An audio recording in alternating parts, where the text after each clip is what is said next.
So, inspiring conversations is always very interesting, not because of what gets conversed or what gets discussed, but because of the person who come on the platform, sharing their ideas, thoughts, views, experiences, and a lot of other stuff, a lot of insights which might be very, very helpful because you don't need to reinvent the wheel if you're trying to do something that we are discussing online.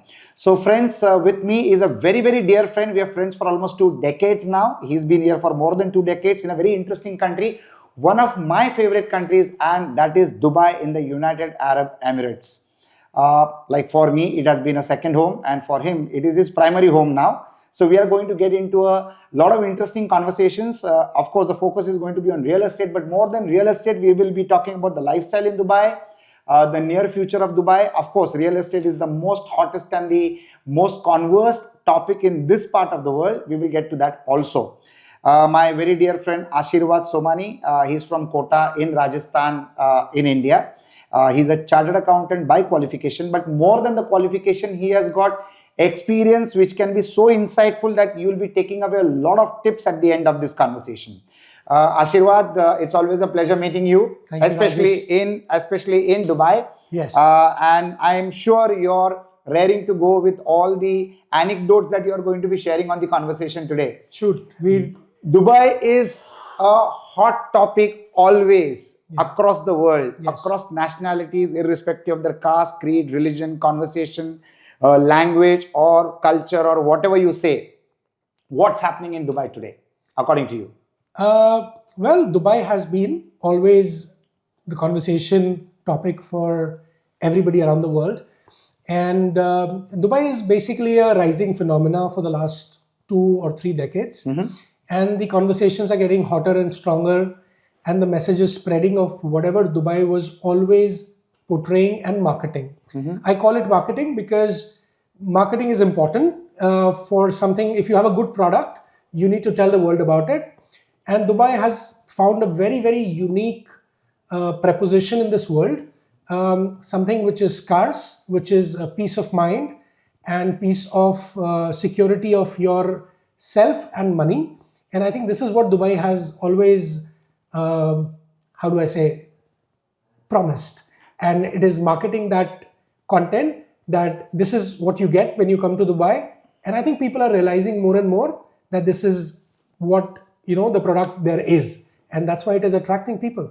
So we are all good travelers. You are also a traveler. We keep traveling across the world, across multiple cities, across multiple countries. It is a different story when you talk and boast about your own country of origin, but it is completely a different story when you are in another country and speaking of it so highly and so well. So this is one country that I have witnessed where people talk about Dubai so well that more than the government wanting to advertise and market for the country, every person living in this city is so positive and so convincing about this country that the country doesn't need marketing because the citizens of this country or the people living in this country are talking about it so positively that it is becoming a magnet for the rest of the world. And I see more nationalities in Dubai than any other country on planet Earth. Why is this happening? So Rajesh, essentially why people, first of all, just the first part, that why people are so positively talking about Dubai is that they understand what they really feel when they live here. And one of the things which I've always said is that, at the back of your head, there is always this sense of, did I lock my car? Did I lock my house? Is it safe? And whether we speak about it or not, it's a sense of, there is this a kind of thought in the background always going on. And what I really, really enjoy in Dubai, and you saw that we went to the apartment and you were like, is it open? And it's always open. You can go there at 4 o'clock in the midnight and it will be open. I take pride in not locking our villa ever and not locking our car, because then you don't have to, the car key is always inside the car. Where to find the car key? Inside the car. So you see, this is what we really enjoy here. And with that comes a very good sense of well-being and safety and security. Yes, because that's our number one priority. In whatever matrix and pyramid you look at, safety and security is number one. And then comes, of course, our earning potentials and whatever everything else. So that's why people are very relaxed and happy. There can be nuances of every place. Nothing is perfect. Let me assure you that nothing is perfect, but there are some basic things which are really taken care of, so that that doesn't become a challenging factor for you on a day-to-day basis. And people talking good about a country speaks volumes, because usually people like to complain about where they live. And in Dubai, that not being the majority of the people will always tell you something good about it itself is quite mesmerizing when somebody else is listening. So that's it. I mean, this is what Dubai has as a product, as I said, and people are, more people and more nationalities are coming here to enjoy that. So the infrastructure is just phenomenal. I find the whole city to be like a 7-star hotel with airways and runways and highways and the best of cars and the best of everything that a man can think of and wish for. Everything is available over here.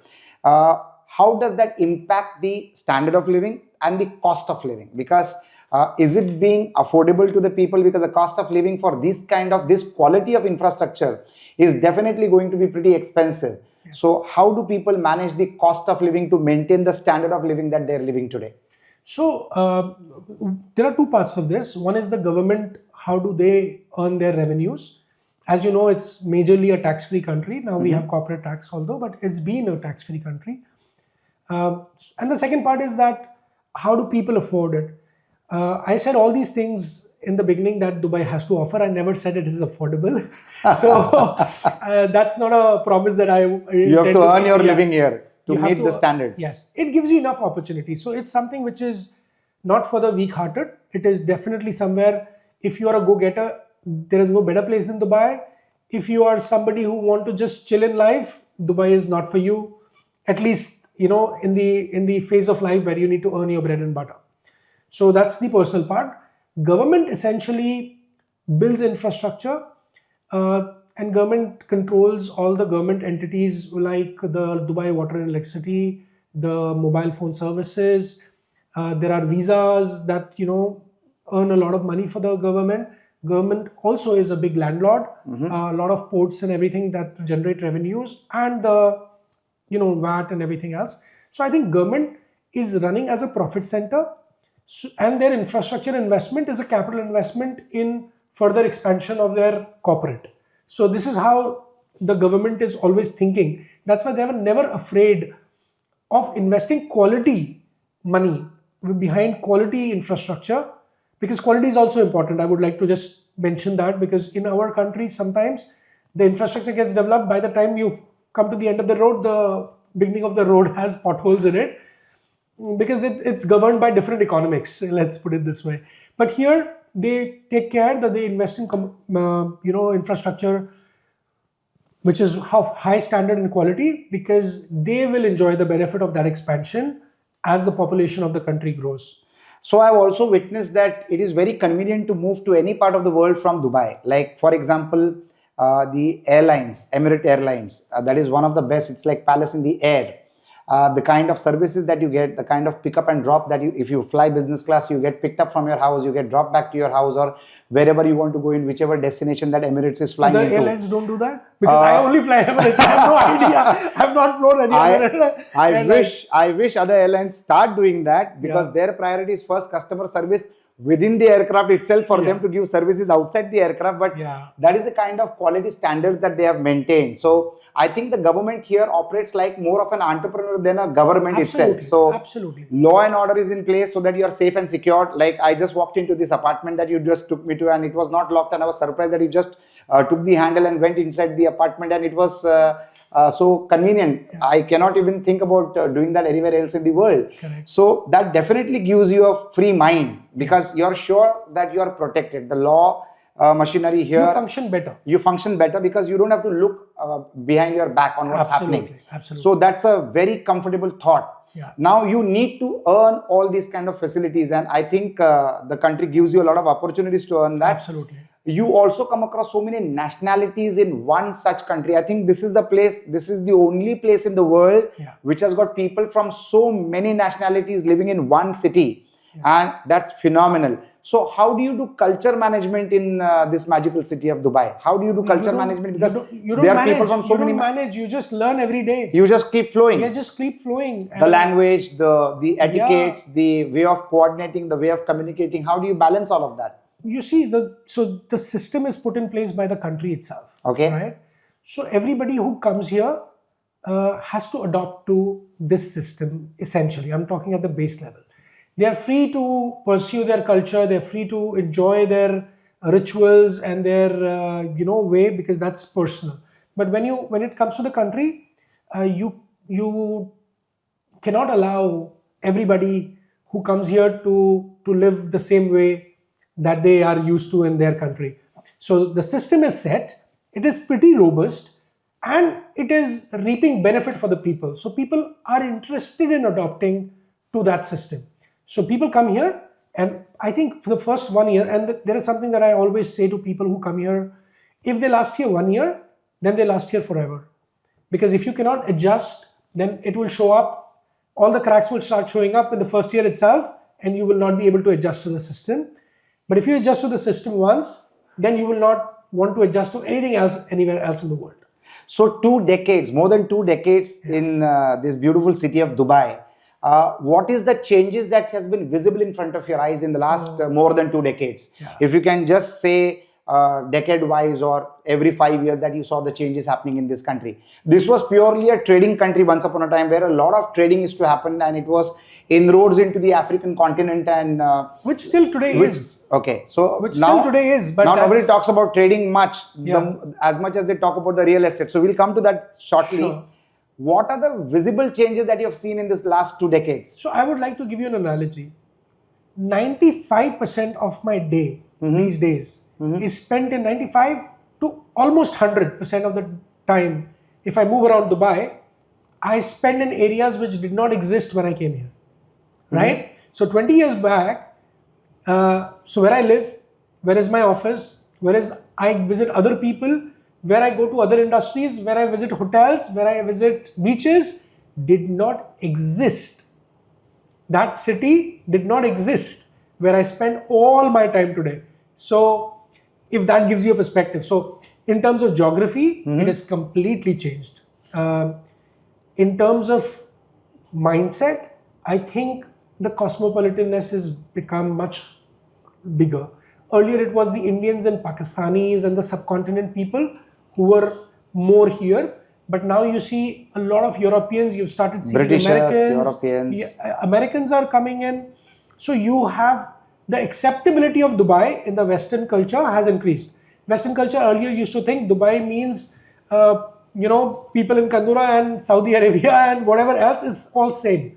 But they understand Dubai much more. Obviously, a lot of social media, a lot of information has traveled digitally to people. Especially the last 1 decade. Last 1 decade. Everything has become so visible. Absolutely. You are not in Dubai and still you're in Dubai, because that is the kind of content overload that's happening on the social media. Absolutely. Absolutely. So I think that all has accelerated the adoption of Dubai as a very important city in the world. And I think people, so that's my visible change that I see, that earlier it was 80% Indian, Pakistanis and other subcontinent nationalities. You will see 5% Europeans.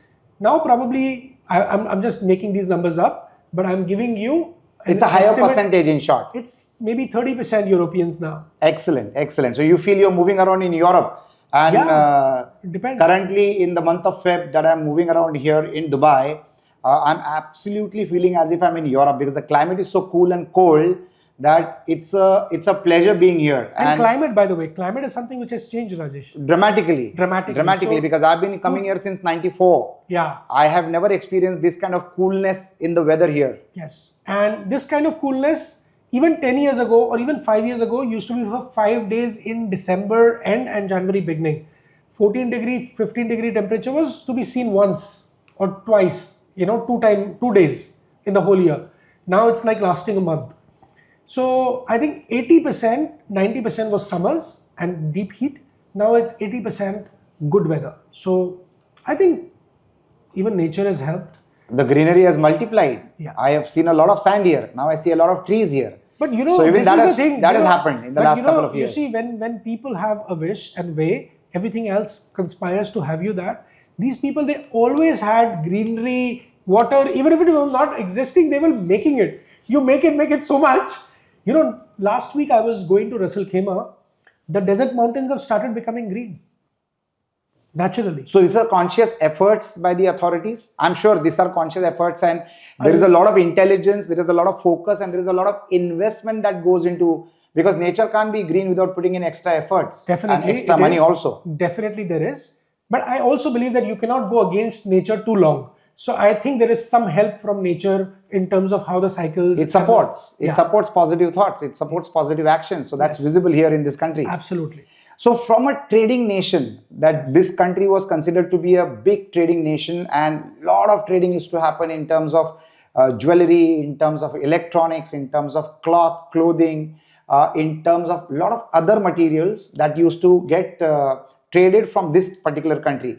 From there to today, beautiful palatial hotels, great airports, fantastic flights, a lot of real estate, like anybody and everybody, right from the time that you land into Dubai to till the time that you take off, you only and only hear about real estate. Either they are buying it, or they're selling it, or they're constructing it, or they're talking about it, or they're visualizing it, or they're manifesting it. But everything is connected to real estate. So what is this magic about real estate that's happening in Dubai? Uh, Rajesh, I will answer that, and you know that when we start about real estate, then we will not turn back. So I want to tell you something which I have noticed. So Dubai, if you look into the history, has been a thought-first city, and I'll give you an example. You said it was a trading hub. It was a trading hub because they dredged the creek and they created the environment for it to be trading hub, and then the trading came. The creek which was deepened so that the bigger ships can pass through. It was a conscious effort that we provide the infrastructure, people will come, and that has been the thought of Dubai. Real estate was sold, and then tourism was the next step for Yeah, Dubai. there are more people visiting Dubai Mall than New York City. Absolutely. So tourism was the next thing that Dubai went as the next step. People came to visit, to see the Burj Khalifa, to see the Dubai Mall, to see the marina, to see the Palm, and whatever else Dubai had to show. Then we started showing people what we have here. We created things to show. The third thing then which went was real estate. We used to sell real estate as return on investment. People are living here. Now what we are selling, Rajesh, is not real estate. We are selling livability. So that is the change in the last after. So you're COVID. selling lifestyle now. We are selling you, and that's how, if you look at the government, the golden visa and all that has come because now we are not only asking you money. We ask you money, said invest, we will give you returns. But now we are asking you, please come here, we will give you a lifestyle. You can live here, you can work here, you can have your 10-year permanent visa here, in some cases passports, as you know. But livability is what being sold now. So I think people are more attracted towards the lifestyle. Of course, the lifestyle comes with a price. It is pretty on the higher side, not very good for the common man, but a lot of good quality, financially well-established people are making Dubai their base. They are coming in here because they are getting what they are paying for. Many places in the world, you don't, even if you want to pay, you can't get that kind of an infrastructure which is available here. Yeah. So that currently has become a magnet. That's the reason why people are flocking into this particular So that's city. the niche that Dubai has tapped into. So I still very vividly remember the Dubai festival days. So it is a fantastic model which I think a lot of countries can adapt to, where the Dubai festival brought in the people to this country so that they could shop electronics and clothes and perfumes and shoes and whatever they needed. While they did that, they saw the comforts of moving around in the city. So they felt like buying the space in this place. That time, real estate was not being able to be bought. You could rent it, you could not buy it. Then the economy opened up and the government decided that why not make people a part of this economy, and they allowed them to buy real estate, and then the real estate sales started happening. So to make that more positive and magnetic in nature, they started building the infrastructure of the malls, the kind of malls that mankind had never seen. When you talk about a Dubai mall or an Emirates mall, or there are more than a dozen more malls like them which have come up, and we have bigger malls coming up. Now there are bigger malls coming up, and suddenly people started wanting to have a residence here, place of work, place of living, and enjoy the infrastructure on a regular basis rather than just coming here for a Dubai festival or for a holiday or for just staying here for a few days. They have started becoming living in over here and working in the rest of the world. So that is the lifestyle that people have started enjoying now. Absolutely. And that's why you see so many nationalities coming in here, and they have really started enjoying the safety and security and the lifestyle that this city particularly offers. Correct. Tell me about the real estate story now, because the cost of construction that I see in this country is one of the highest in the world. That's definitely directly proportionate to the quality of construction that people are getting in.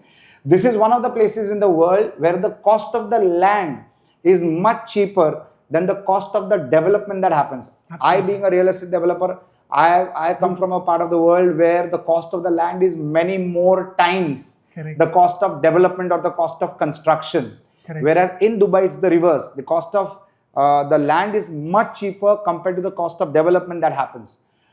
What do you think about this as a business model? I'm sure this is also a well thought model by the authorities. Probably it might be a master plan that they have unfolded, where the cost of the land is economical enough for you to come into the country so that you start investing in the development and then become a part of the overall economic structure. So what's this plan all about? Yeah, so this is exactly the plan. The plan is to increase the population of the country. Okay. With the population, you create an economy which is sustainable, right? Without the population, you cannot create a sustainable economy. So the aim of Dubai is to grow Dubai city, to increase the population by immigration, by people coming in, because we don't have the patience for people to make more people. So we are inviting all nationalities. That's why you say so many nationalities. We are also providing all infrastructure in order for it to be ready for people to develop. And cost of land, the simple truth is that for the next 20 years, we will be the construction capital of the world.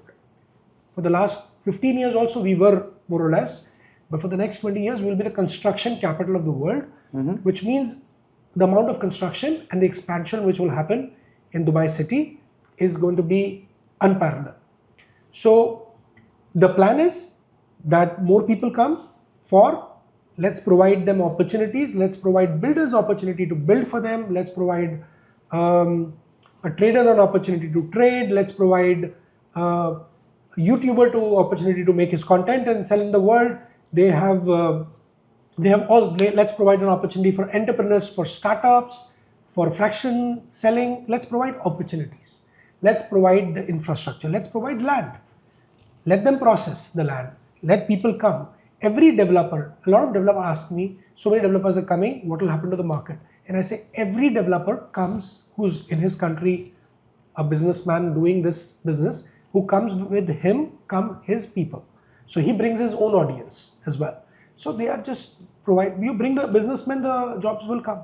So it's a very matured line of action where the land is not very expensive. Yes. The land is controlled by the authorities, and then you get motivated to invest and make a real estate structure which is wanted by so many people that they automatically buy and become a part of the ecosystem. So it's a absolutely well thought plan by the people who probably rule this country, and it's a brilliant one, and they are living up to it because people are extremely happy investing in here and being a part of the ecosystem. So right from the time that I have come into Dubai, as far as real estate is concerned, I was always associated with this company, Candor, and it has been a brilliant experience coordinating with him and his team. And now I think you have gone a couple of steps ahead, where you are giving strategy, planning, selection, choice, budgeting, making the profit and loss account for the project, probably what should be invested and how much can be earned back as a project calculation to the developers which come from multiple parts of the country, multiple parts of the world, from different countries, especially from India and all other countries surrounding to this particular country of Dubai. how do you actually calculate for them? When you talk about a project, what are the parameters that you look at when you calculate project calculations, investments vis-a-vis the revenues that can be generated? Yeah, so Rajesh, essentially, like anywhere else in the world, only the numbers are different. So we have sales projections, then we have cost of sales. So that gives you the net sales to the project. Then we have investment into the land. Then we have cost of construction, the hard costs, and then soft costs, and then basically the profitability. So that's one part of the feasibility that you have to do, and the project profitability is calculated. Then we make calculations about how much cash needs to be invested upfront and what should be the reserves and how the money comes. In my part of the world, cash is misunderstood to a great extent. So what he means by cash is the personal contribution, the developer's contribution into the business. That is not the cash we still call money, available as cash. Yeah. So self-contribution is right. So your equity basically, what is the equity that is required to get into the project and to get to sales, right? And after that, what to expect from sales, how will the peak contribution look like, and then what is vis-a-vis against the profitability, how does that weigh? So we calculate our EOI and we calculate our ROI and we calculate our ROE, the return on investment and or the return on equity. Yeah. And what about the return on efforts? That is your profits. Okay. Let us take a live case. Like for example, one of the popular places in Dubai always is definitely Jumeirah Village Circle. For the average costing calculation, can we take that as an example? Yes, we can. So let us assume that the cost per land, per square feet is say 250 dirhams today? No. 350 dirhams? No. 400 dirhams? Yes. Okay. So let's take it at 400 dirhams as the per square feet cost of the land. Yeah. And you take construction cost to 450 dirhams? So there are two elements to this. Average cost of calculation, not the premium one. So yeah, average cost. So we calculate on the sellable area, which is more or less equal to our gross floor area, because we remove some parts which are corridors and lifts and lobbies and whatever, but we add balconies to our net apartment sellable area.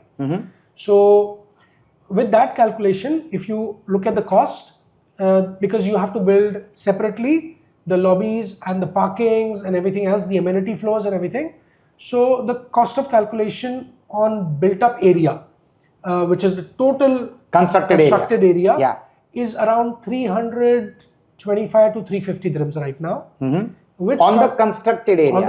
Whereas when you divide it by the sale area, it will go to almost more than 500 dirhams per square feet. It will go to 650, 700 dirhams. 650 to 700. 650 to 700 dirhams. So 100% almost. Yeah. So 650 is a reasonable average, reasonable. Yeah. So you're talking about a cost of 450 for the land and 400 for the land. 400 for the land and 650 for GFA. 650 for the sellable area. Sale area. So let us calculate it the sale area. This includes hard and soft costs. All. So 650 plus 400 is 1050. Yes. This gets sold at what amount?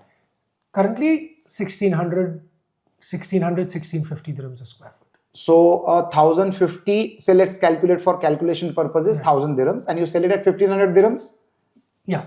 1500 dirhams. 1600 dirhams, but then you reduce your marketing and sales cost. Okay. So what you will net is around 1420 dirhams. Okay. So what's your gross profit going to be? 400 to 450 dirhams. 400 to 450 dirhams on a 1000 dirhams investment project cost. Yes. Typically, a developer contributes what component of that 1000 dirhams? 1000 dirhams is the cost per square feet. So 400 is upfront, right? So that is a game, skin in the game upfront. You have to pay fully paid up capital. In Dubai, you cannot launch any project until the land is fully paid. Okay. You have to put 20% of your construction cost into escrow. Okay. So that is 600 dirhams now. Out of 1000 dirhams, 650 out of 650. 400 gone to the land, 200 gone towards the construction. Yes. So now there is a kitty of 600. Not 200, it will be around 120, 125 because 20% of the construction cost. Okay. So 20% is 600 ka 20% is 120. Yes. So 520 is your contribution. The balance can be cash flow management through sales.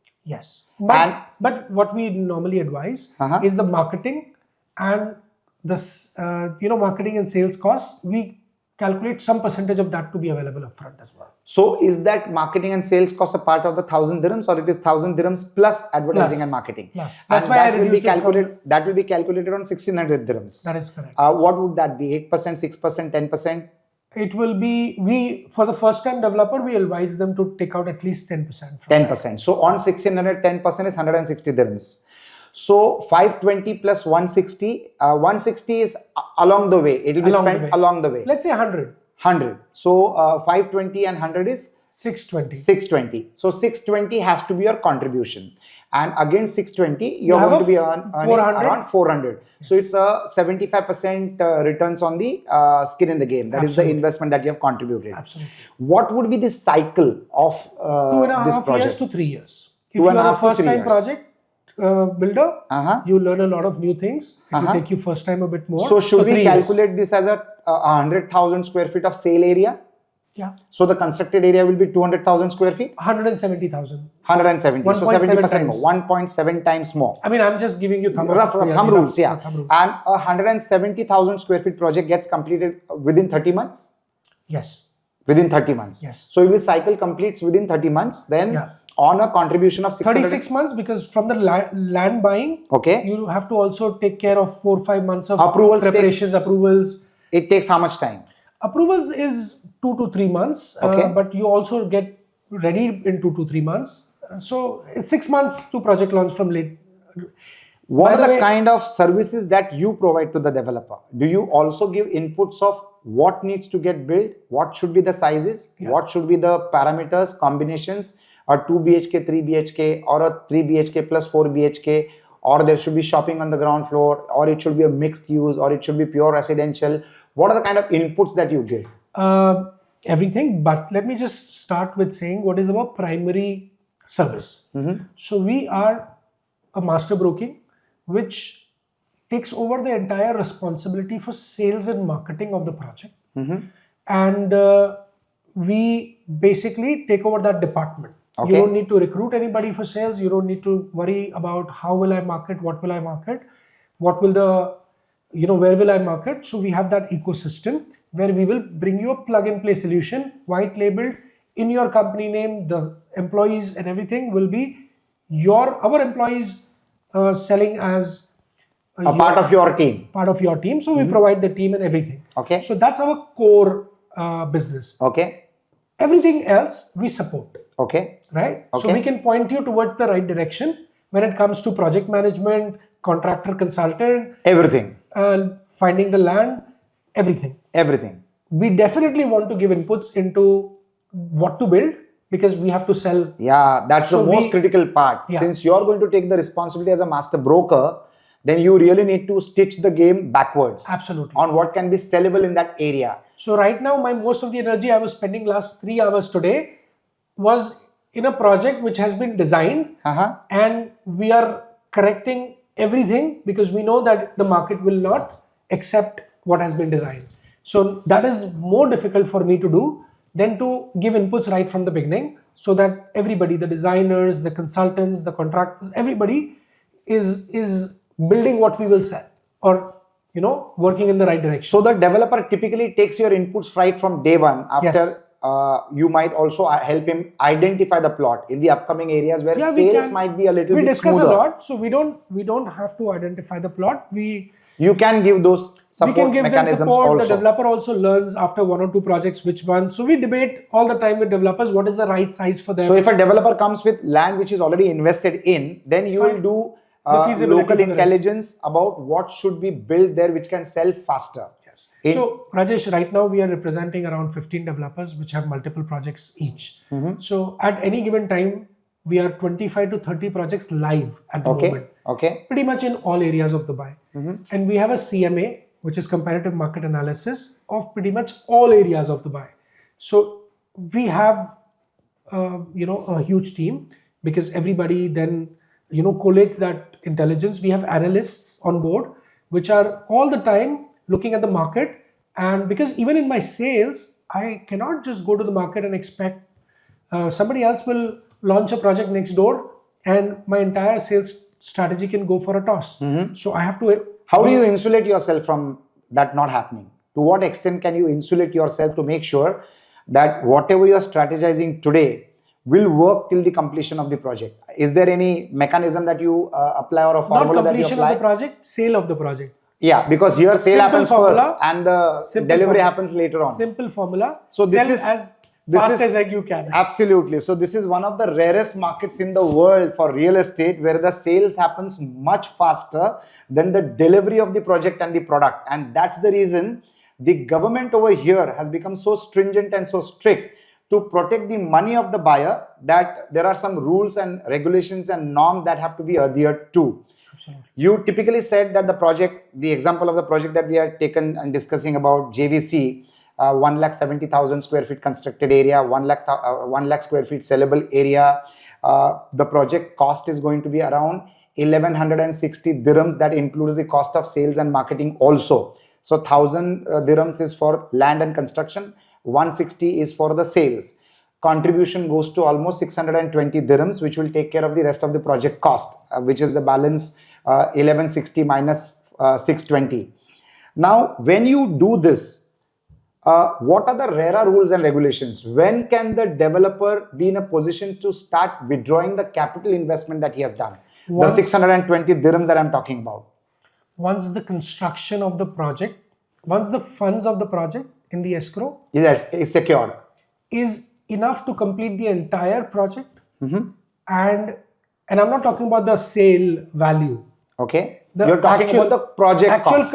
Actual collection, if it increases and covers the project cost entire project cost at 1,160 dirhams. Yeah. So if 1 lakh square feet multiplied by 1160 is in the bank, then every dirham beyond that is withdrawable. Correct. The developer, it's not directly like that. Okay. But then you can start utilizing the funds. Utilizing some of the funds. They'll allow you partially. Because you see, they also will keep some buffers for cost increase, whatever. So it might not work with our calculation. We might go to we have enough money, but the authority might not agree. So you have to present it, and then you can get some money out. Okay. But usually it doesn't happen like that, because we also have to be very aggressive when we go to payment plans here in Dubai. We don't collect 90% of the money during construction, unlike in India. So we have very aggressive payment plans. And since it's escrow, we need to sell, we need to have the funds available for construction. And usually we calculate that the profits will come at the end of the project. So that is 30 months, 32 months, 36 to 36 months, depending down the line. And once the last brick is put up and the ribbon is cut, inauguration happens. After that, the developer can. And I know, as a developer mindset, you are saying, what is the use of doing this, right?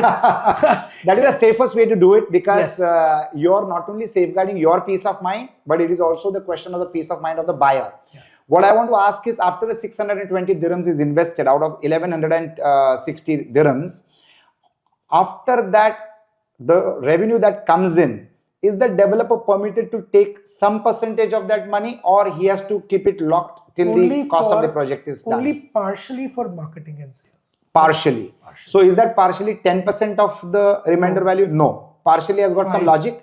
There is a logic. There is a calculation in place. There's a calculation in place. Okay. So basically you can withdraw for sales and marketing, and RERA basically you submit and they approve. They also pay brokers directly if you want them to. So there are some mechanisms in place, but this is a very competitive and fast track market. So we claim that later we actually pay very fast all the marketing costs. Okay. Because if you depend upon that cash flow, then you might be left behind in terms of sales velocity, because Does this country have the concept of construction funding? Are there financial institutions which extend loans to the developers for completing the project? No, because your project is linked to the buyer who has bought it. Okay. If you have unsold inventory, there is possibility that you can take some. But that is not a routine format here. No. Like back home in India, once you take approvals and you start development, there are financial institutions in place which give you construction funding. They also give funding for approvals and premiums to be paid to the government. And then as the project goes on, the disbursements happen, but it happens only on monitoring and ensuring that work has progressed on the site. There But also it's become I very have a tight. question there. If you have construction funding, Mhm. then where is the customer's money going? So if there is a mismatch, like the cost of the development, ongoing development is much higher than the customer revenue coming in. Yeah. Okay, that gap funding comes from the construction funding, and the construction funding ensures that the project gets completed on time, irrespective of the traction or the speed of sales. So I it is understand. for that purposes. Yeah. So there is no such facility happening in over here. No, we have something else here. Because we sell faster than we construct. Okay. We have something called receivable financing. Okay. But again, I know that your listeners are mainly first-time developers or people looking at Dubai from outside. So I would not get into that because I don't want to raise their hopes. For established player here, which has done 5, 7, 10 projects, then a lot of facilities start opening up. But you so have the to come receivable funding happens instead Yes. of construction funding. Yes. It is just the nature of the funding gets changed, Yes. but funding is a possibility once is you a have possibility earned which the has goodwill opened up. Yeah, which has opened up. recently. Yeah, recently in the Okay. last 1.5 Okay. years. And is And the format we have been actually one of the people who are at the forefront of opening that up. this kind of facilities? Yes. What is the scenario of joint ventures happening in this country? Like the person with the land comes up with a developer, and the development will invest in the construction approvals and construction and marketing and sales, and the landlord contributes his land either on a fixed amount or on percentage of the sales revenue, or whichever way it happens. Correct. Rajesh, it is a factor of market situation. Okay. So when there was a lot of land available with landowners and development was not so much happening, landowners, in order to unlock their value, were doing JVs. Okay. Then came the phase where the lands were selling at a good price, so they sold their land to people. If they have interest in JV, it is to enhance their profitability, but they look at only big developers who have performed in the past. Okay. In Dubai, you could be a very big developer in India, and I'm saying this because I get a lot of requests, and I do this a lot of times, and I explain to them very humbly, a lot of big developers, that listen, sir, you are a big developer in your geography. When I come to you, It is your terms. it is no. When I come to you, your city, I will buy a land. If I want to invest, I will buy a land and give it to you because you are the biggest executor there. But here, you have to go to an executor, and people will give their land to an executor because they are willing to take the land. Okay. So currently, if you ask me, JV opportunities are very limited. They are usually on, and they are usually available for people who have proven very quick sellers and very good executors in this country time and again. Assuming a joint venture is happening, how does the RERA department react to a joint venture where the landowner is a different entity and the developer is a different entity? The guy who's going to construct on that land is a different entity. The rules are very simple, Rajesh. They lock it. There is a project. The moment you register a project, no landowner exists, no other entity exists, the project exists. Okay. And there is a project escrow. Okay. And then in that project, there are 100 units. There are 100 units exist. So the landlord, like the developer, has to wait for the end of the project to happen when the profits come, and he takes his share of his land cost plus profits The or whatever terms can be discussed and are flexible. The land has been surrendered to the project. Okay. Now, how does he get his payment back is up to Is between the developer and the landowner. Absolutely. That is how a joint venture can happen. Absolutely. Lot of underwriting happens in Dubai. Like, I'm sure you might be doing it, or there are a lot of people who are doing it, where a third party comes in and the developer has the land which he has bought, so that 400 dirhams is gone into the land. The balance 120 or 210 whatever dirhams is gone into the project. Now a broking house comes in and he acts as a part financer, and he says that, okay, I underwrite this project, I promise you the speed of sales, and if there is a gap, then it is my responsibility to make sure that the cost of the project is ongoing. I will contribute it from my pocket. Are these kind of also deals happening in the market at a very rapid pace? They used to, now they are getting less. Okay, because that is not required. Sales are happening anyways. Yes, they were not required at all. Sales were happening very quickly. Sales are happening anyways. There is a new era of master broker because people were giving underwriting also for the reason that the underwriters had the network to sell. Okay. Now the network to sell formula has gone to the master brokers as well. So there is a network to sell, and for a fractional cost, they can, without compromising too much of a project profit, the developers can get that facility. And in general, the sales are healthy, so they don't need to really get guarantees. They just need to choose the right people, and and it can happen. So underwriting is increasingly Reducing. Increasingly reducing. increasingly reducing. Excellent. So suddenly I've seen a new race in the Dubai market. Yes. That race is about the quality of construction, Yes. the style and design of construction, and the branding of the projects. Like you have got these great brand names which are coming into. You just recently launched a project, Jacob and Co. Yes. So now the race is what can be the brand of my project development. Why is this happening? Yeah. How is this happening? How can it benefit the buyer? And why should this be happening? Very interesting question. Because Jacob and Co is obviously It's brand, a huge brand, yeah. right? Versace, Jacob and Co, There are Mercedes, there are and Mercedes, Bugatti, and yes. all these brand names have So come into real estate. essentially, what is happening is you have to understand that Dubai market is based on 90% investors buying for the first time. And they are buying from wherever they are, Europe, America, India, Singapore, Hong Kong, China, wherever they are buying from. And they're looking at Dubai and they want to invest their money. Now there's a marketplace where there are so many projects with so many different developers, and everybody is selling first and building later. So what do you trust? What do you place your trust on, right? So essentially, what a branding does is it works both ways. The developer has to adhere to certain standard of quality, because the brand says that they become the caretakers of the assurance of quality and design, and the promise is being delivered. Absolutely. So, and the client, he gets that assurance through that brand. So, a lot of people have And obviously that will come at a premium. And that will come at a premium, but you are getting a future assurance. So, a lot of people ask me what a car brand has to do With the building. with a building. Well, two things. They bring into it their own soul. Every designer, every car brand, every watch brand, they have a soul. They bring some essence of that into the project, and it becomes an interesting marriage of design and concrete. So it's a designer development. Yes. Does it improve the velocity of sales along with increasing the sales value?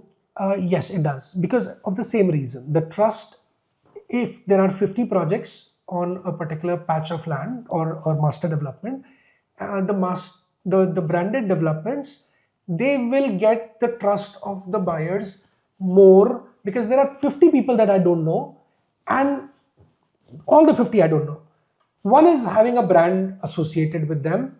So which one should I buy? Of course, there are factors of pricing and everything. I will decide on location, everything. But if I have 5 to choose from, I might go for the one which I know. Okay. So it increases the velocity because the conversion gets better. The trust of the buyer is towards the brand. How does the brand ensure the functionality of being a second RERA? Because their goodwill is at stake, right? Like when a project begins and buyers start buying, the RERA department protects the buyer and ensures that there is sufficient money to complete the project. Now, there is one more element in the picture, and that is the brand.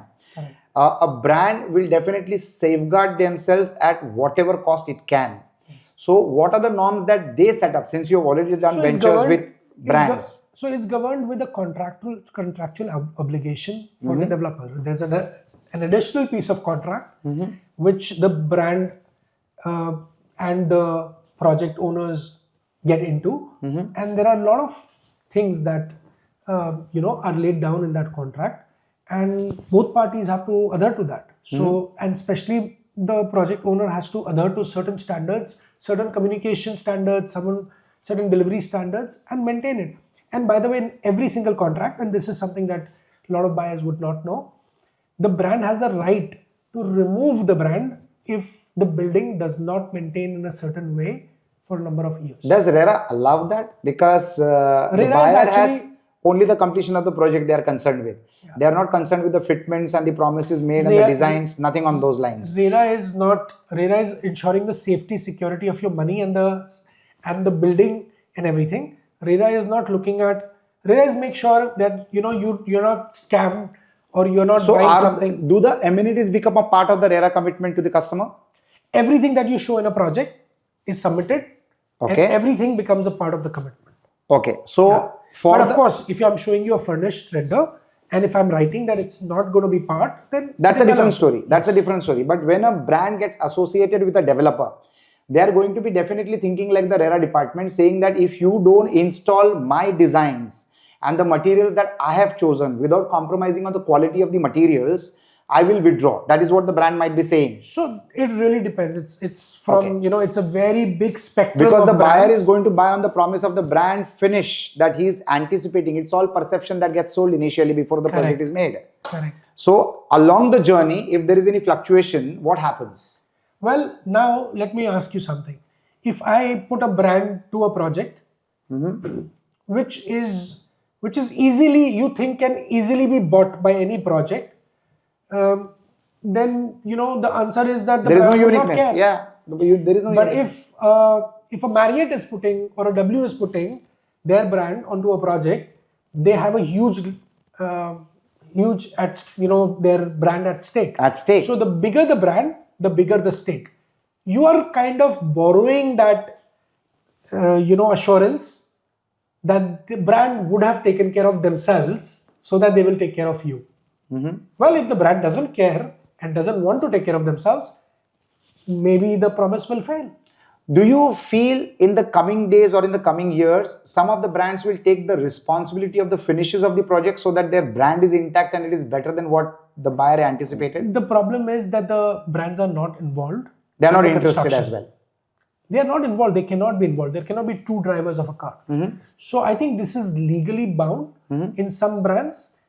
They look at the designs, they want to ensure the quality, they look at more, even the best of the brands cannot control that, to be honest. I think it's like partnerships, you have to judge your partners, so the brands make the best judgment. So the filtration will be done by the brand at the agreement level itself, whether they want to get associated with this entity or not. Yes. It is not just because they are ready to pay that kind of a premium to bring that name on board that they will agree to anybody who is giving them that money. Well, there are brands which will. Do that as well. Yeah, so there is all types. Exactly, that's what I'm saying. There's a huge spectrum. So I think today Dubai is one of the cities which has got the maximum number of branded residences, branded offices and branded real estate which is being developed under the sun.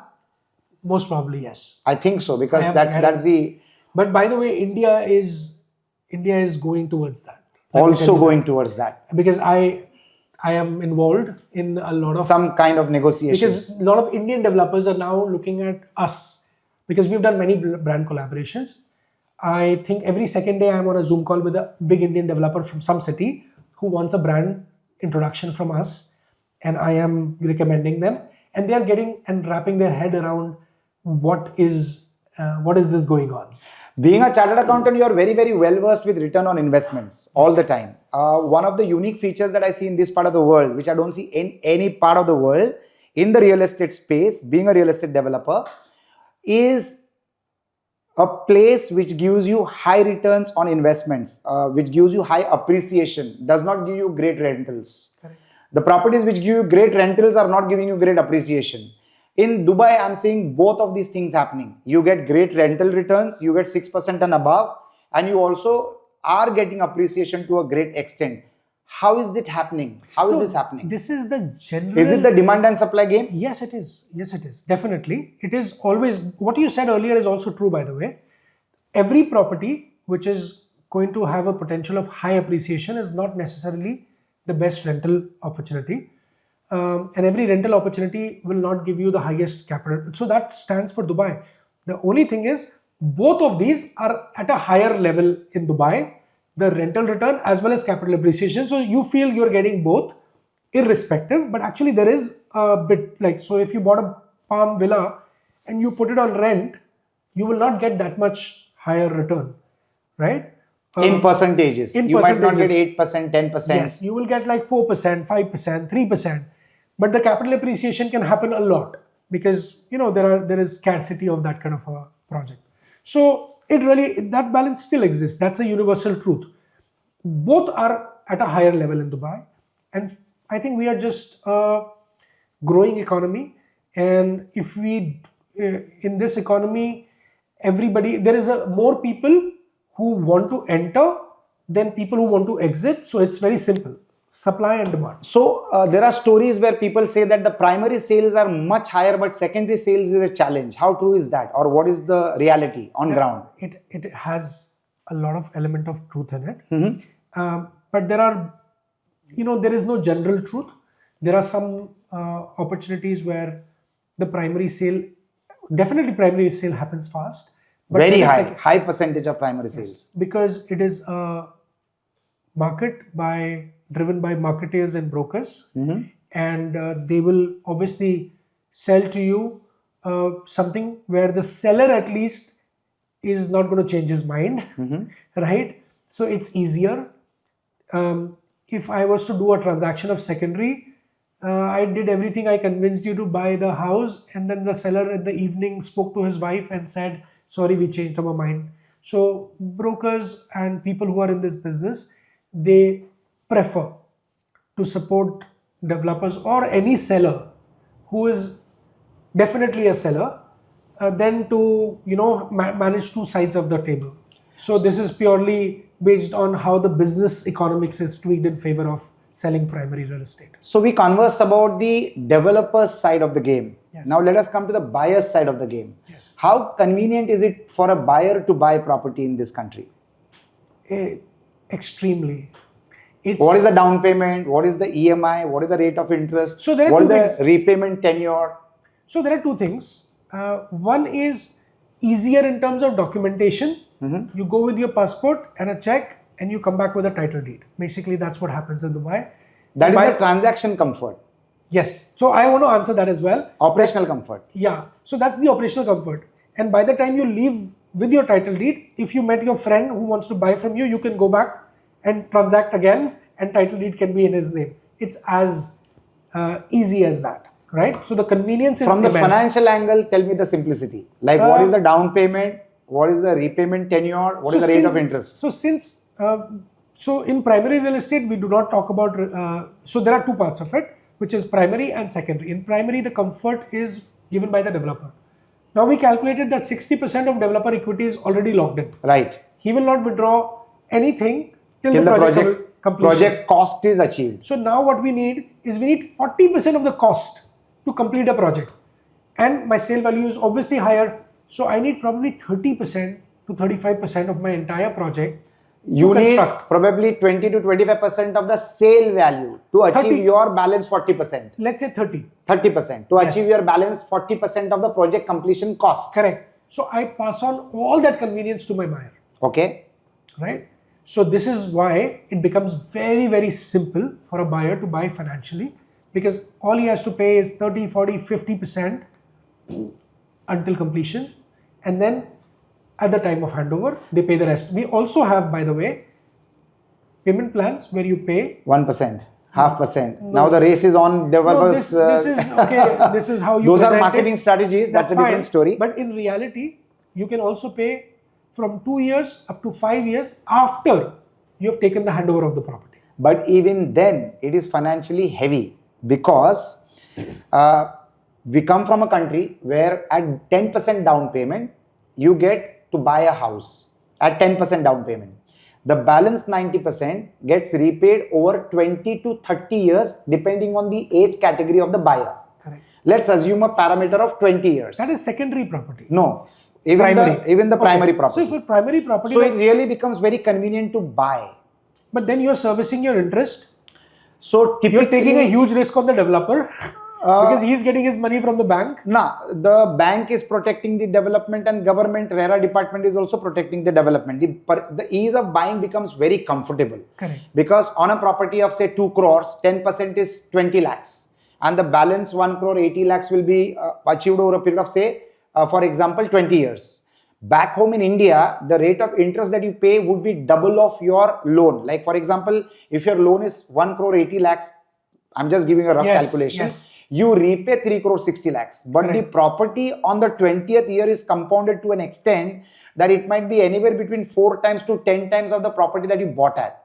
The bank is interested only in their interest. They are not interested in the appreciation. The appreciation is owned by the owner who has paid the bank installments. Now we're going to have a battle because I know you are convinced about Indian real estate and I am a hardcore. No, this is just for the ease of calculation understanding. Let me go from another angle which we will understand better. The 4% to 5% is the rate of interest here. Okay. From the bank. Number one. We do not have many options for a buyer to buy property in a primary stage through the bank.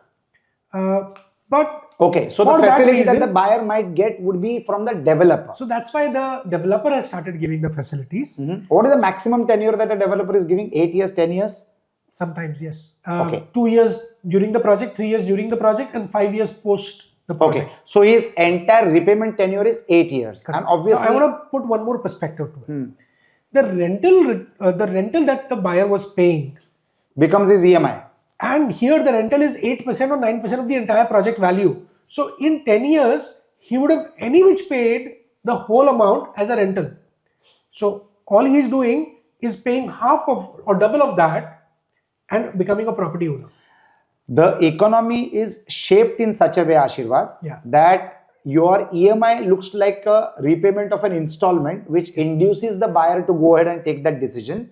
So he's becoming a property owner, which is good, which is great. It is fantastic because the calculation of rentals is gone to as high as anywhere between 8% to 12% of the property value. Correct. I know a relative of mine has bought a house and the EMI that my relative is paying is almost equal to the rent that the relative was paying. The only difference is they were staying in the heart of the city and now with their own apartment, they are living a little far off, but the comfort of having your own roof on the head is a completely different comfort altogether. So that's a basic that we have here. That's a very good match of mathematics actually. Absolutely. If you go to see. Absolutely. So the maximum tenure that a person can get is 8 to 10 years. That's from the developer. From the developer. And obviously the developer has inbuilt that waiting period cost on the sales price so that he can absorb the delayed receipt of money. Correct. And there he gets bank support to get that receivable getting financed. And so, that financing cost is not like India. So you're not actually going to pay a lot higher because that financing cost is around 4% or 5%. No, even if it is calculated at 2% per annum or 8% per annum, it doesn't matter because the cost is already loaded on the apartment. The cost is already loaded at the property, on the property. The cost which is loaded is not too high is what I'm saying. Because it would be covering basic finance costs. Correct. So the loading is not that high. Right. It is.